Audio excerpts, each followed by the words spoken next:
Operation सिंदूर पर पृथ्वीराज चौहान के बयान पर महाराष्ट्र मंत्री चंद्रशेखर बावनकुळे ने कहा, शायद वह मानसिक रूप से परेशान है। पृथ्वीराज चौहान को मानसिक अस्पताल में भर्ती कराया जाना चाहिए। माणिकराव कोकाटे के इस्तीफे पर उन्होंने कहा, उन्होंने इस सरकार में कोई भ्रष्टाचार नहीं किया है। कुछ पिछला मामला था, उसी मामले के आधार पर अदालत ने उन्हें सजा दी है। हम अदालत के आदेश को स्वीकार करेंगे, लेकिन उन्होंने इस सरकार में कोई भ्रष्टाचार नहीं किया है। देखिए, मैं समझ सकता हूँ कि पॉलिटिकल स्टेटमेंट करना चाहिए, लेकिन देश के सैनिकों के साथ इस प्रकार से उनके कार्य कौशल्य पर अविश्वास करना ये गलत है। उनको मेंटली शायद वो डिस्टर्ब है। पृथ्वीराज चौहान, उनको मेंटल हॉस्पिटल में एडमिट कर देना चाहिए। 19 तारीख को पंतप्रधान चेंज होंगे, मराठी आदमी को होगा। मैंने पहले ही कहा कि पृथ्वीराज चौहान जी को एडमिट करने की आवश्यकता है। अगर अच्छा हॉस्पिटल नहीं मिलता तो कम से कम मेंटल हॉस्पिटल तो भी देना चाहिए। कुछ भी बातें करते हैं, 19 तारीख को ऐसा होगा, 19 तारीख को ऐसा होगा, 19 तारीख को प्रधानमंत्री बदलेंगे, ये कुछ भी बातें करते हैं। वो उनकी भावना खराब हो चुकी है। ऐसी बातें करते हैं क्या? देश के हित में ठीक नहीं है।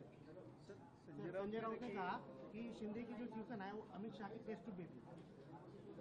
उनको आदतगिरी है बोलने की। क्यों भाई उनका देखते हो? कुछ फायदा नहीं है इनसे बात करके।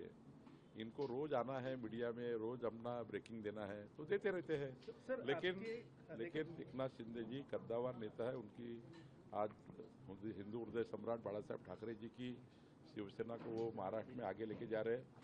मैं सही कहूँ तो हिंदू हृदय सम्राट बाला साहेब जी का जो संकल्प है, सपना है, वो पूरा करने की क्षमता एकनाथ शिंदे जी में है और वो अच्छे से वो नेतृत्व कर रहे हैं। माणिकराव कोकाटे का जो इस्तीफा है उसको लेकर विपक्ष जो है वो सरकार को कह रहा है कि सरकार में जो मंत्री हैं भ्रष्टाचार कर रहे हैं और उनको इस्तीफा देना पड़ जा रहा है। देखिए, माणिकराव ठाकरे जी ने इस सरकार में कोई माणिकराव कोकाटे जी ने इस सरकार में कोई भ्रष्टाचार नहीं किया है।